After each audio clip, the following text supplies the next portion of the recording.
everybody, and welcome to Inspired Reflection with Jeanette.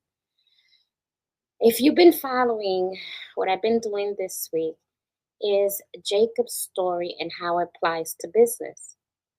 So, if you missed, what I'm going to do is I'm going to tell you the first three topics. That way, you know how in order they are. Basically, the first one was following my dream, the second one was risking my reputation, the third one was paying the price, and today is forfeiting my stability. Now, of course, all of them have themes and things like that and how you apply it to business. So I want to be able to share with you everything that I can about, how you apply this to business. Now, today's topic is kind of important because many businesses today are facing the rise of tariffs, right? So they're going to have some struggles. So I'm hoping that this message reaches them as it helped myself. So today's story, we'll continue on with Genesis. And is Genesis, if you want to follow me, is in the Bible, Genesis 32, chapter 32, verse 22, when Jacob wrestles with God. Okay. So, like I've been doing, what I do is I will read the passage in the Bible, and then I will show you how you can apply it. 5 steps of how you can apply this, or 5 points where you can apply this to your job or to your own business, right? So let me first read you the story. And in the Bible, again, at Genesis 32, verse 22. That night, Jacob got up and took his 2 wives, his 2 female servants, and his 11 sons, and crossed the ford of Jabbok. After he had sent them across the stream, he sent over all of his possessions. So Jacob was left alone, and a man wrestled with him till daybreak. When the man saw that he could not overpower him, he touched the socket of Jacob's hip, so that his hip was wrenched as he wrestled with the man. Then the man said, "Let me go, for it is daybreak." But Jacob replied, "I will not let you go unless you bless me." The man asked him, "What is your name?" "Jacob," he answered. Then the man said, "Your name will no longer be Jacob, but Israel, because you have struggled with God and with humans and have overcome." Jacob said, "Please tell me your name." But he replied, "Why do you ask my name?" Then he blessed him there. So Jacob called the place Peniel, saying, "It is because I saw God's face to face, and yet my life was spared." The sun rose above him as he passed Peniel, and he was limping because of his hip. Therefore, to this day, the Israelis do not eat the tendon attached to the socket of the hip, because the socket of Jacob's hip was touched near the tendon. So that's the story. So, how can you apply this to today's business, right?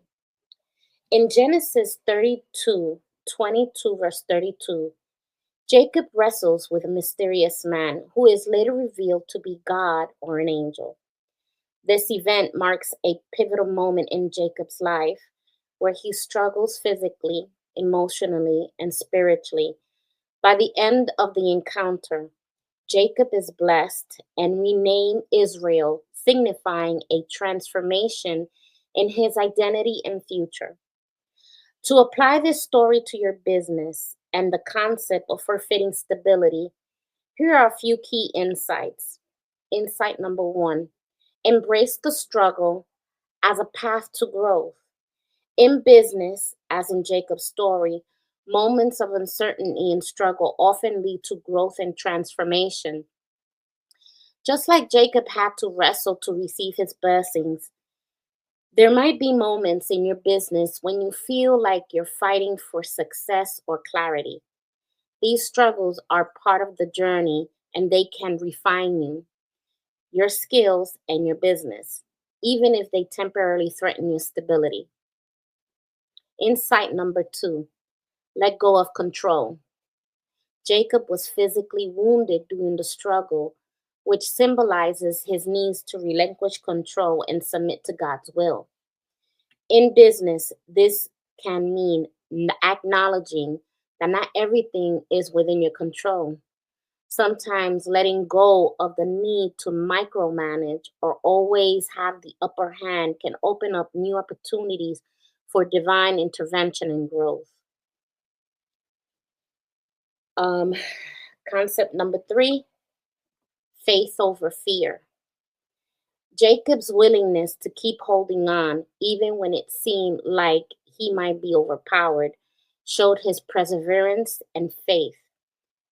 In business, your stability might feel threatened by risk or unexpected challenges, but holding on to your faith in your purpose and values can help you stay grounded. Even though uncertainty, faith in God's plan can provide the strength needed to press forward.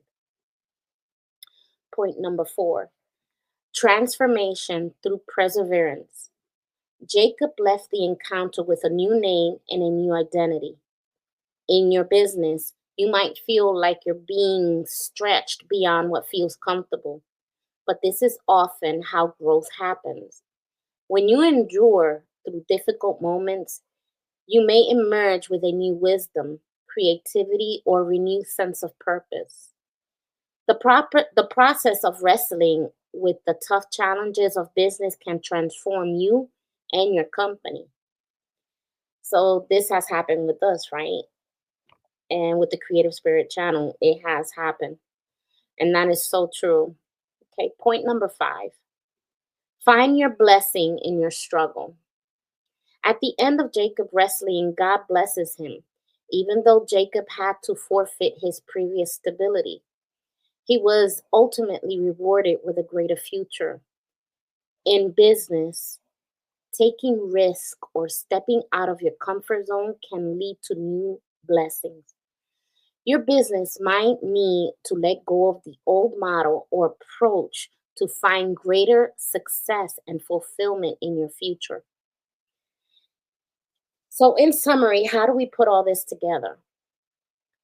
Jacob's story teaches that struggles, though they may challenge your stability, are not just obstacles, but opportunities for growth, transformation, and a deeper connection to your purpose in business. Embracing these moments can lead to unexpected blessings. Now, you're probably going to say, but how? Well, the only example I can do is give you my example of when I was in my business of created creations of the heart art. I started wanting to do everything. I didn't know whether I was going to do painting, sculptures, woodwork, anything. And then I learned something totally new, unexpected, which is epoxy resin. Then the Lord gave me some ideas, and I started with a clock. That clock became a brand. That brand became a patent, a idea that kept growing, right? But did I know I was going to end up doing clocks? No, because when I started with the creations of the heart art, it was totally painting. I have done like so many paintings. I had an art gallery. I sold like 300 paintings. And then I realized I stopped. Like I stopped at 300 and that's it. So you look at yourself and you go, what now? You know? And God will still give me ideas to do paintings, but and then I started with the clocks because I started the creations of the heart art. And these clocks, I was buying like the molds of everything that I wanted to do that I thought was cool to do. But everything faded. Like the clocks were selling and they're doing great, but I didn't know that back then. I was just, you know, making these sculptures, these beautiful clocks. And they just became my brand. So, known as the clock lady, I decided to keep doing the clocks. And then I started doing coasters. So now I developed a new brand. Now I got coasters. So then all of a sudden, I was approached about a new idea, new business, which was the Creative Spirit channel and to work behind the scenes and having fun with J&J. I just never thought that it can grow as much as it has, right? It was very the way the Lord is stretching is how much can I take? And so far he has blessed me to have the wisdom because I had prayed. One of the things I always pray for is wisdom because the scary part is going about the unknown. So what I'm trying to say is you can start with one point of your business and all of a sudden it's something else and it becomes successful. And that's what happened with me. So you go on and you say, God, where do I go from here? Well, let me put it this way. If it wasn't for having fun with J&J, I never would have learned how to do a YouTube. And now I have a YouTube. And it wasn't for J&J, we never would have had the Creative Spirit channel. I met fantastic people and friends in the Creative Spirit channel, right? Well, if it wasn't for the Creative Spirit channel, I wouldn't have Inspired Reflections, my own show where I give you the word on how to apply God to your business. This is where I'm at today. Where God takes it, I don't know, but it can only get better because God doesn't make junk. God does not set you up for failure. God sets you up to have faith in your business so you can be successful at your business with the skills and things that you want. And if sometimes it becomes difficult, well, the only thing you can do is pray and ask the Lord to give you wisdom on what to do next. And one other thing you got to have is a lot of faith and patience because that's required in any business. In the first business, you're just in the first year of your business, you're just discovering who you are. In the second year, you're refining and growing.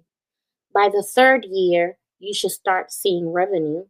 By the fourth year, you will be successful. But it's if you keep on with the concepts. Now, a lot of people are telling me, how are you doing in your business? I'm doing good. See, the first thing you have to do is when you become successful at business, start with the little. Don't forget to pay your tithes. A lot of people say, I don't believe in that. Well, let me tell you, I have seen where tithes do work. You have to put your tithes in your business. It's only 10%. It's Bible written. Everything in the Bible is the truth. And the Lord says, your first fruits, 10% of your tithes to me, that goes to help the widows and the children, right? And a lot of people don't believe in that. But if I was to tell you that me as a human being, when I was working and I was getting paid, I would pay my 10% and then some to the church, you wouldn't believe I never went without nothing. And I got tenfold back, and God would bless me, right? But don't do it because you expect something back, but do it with a good heart. Do it because you know it's the right thing to do. God sees everything that you do. You already have the Holy Spirit in you if you accepted Jesus. So, one of the things you want to do is pray for direction. Ask God where He wants you to go with your business. Ask Him that you want what you want and write it down in a journal. Do a prayer. Pray for your business. Once you ask, now you follow up with prayer. Lord, where do you want me to go? Can you please bless my business? Can you give me wisdom for my business? Or can you show me the steps to make my business grow? What am I doing wrong? It's okay to ask the Lord all these questions because it brings clarity into your business.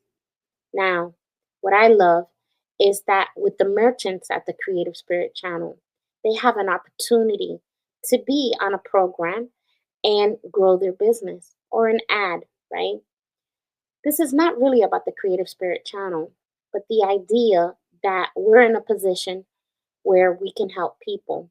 One of the things I did pray for as I am in the Creative Spirit channel is please help me help people, help me love them, and help me help them with growing their business. If there's even a chance that I can help them with the fact of having them on the channel and let them grow and get business, and we can do that, then we have done our job. Because the Creative Spirit channel is a place for everyone who's in business, especially crafters. We love our crafters. And you can always share your love also. Maybe you're a business that is not crafting, but you would like to put an ad. You can do that too, right? Here's the thing, doesn't matter what you do, is the heart that you have when you do your business. Make sure you pray about everything first. Go with your idea. Ask Lord to give you guidance and pay your tithes. And watch God grow your business. I hope that this has helped you in um, growing your business because there's so much to learn. Even I'm still learning. So, again, finding your stability. This is Jeanette with the Inspired Reflection, again with another message of how to put God in your business. I'll see you next week, and I hope that you can apply the things that I have read. If you want more information, you can write to me at the inspired reflection 77 at gmail.com. Prayer requests also, we can receive that. You can send it to inspired reflection 77 at gmail.com. Thank you for joining me this week, and I hope to see you again next week. Have a blessed day and a blessed week.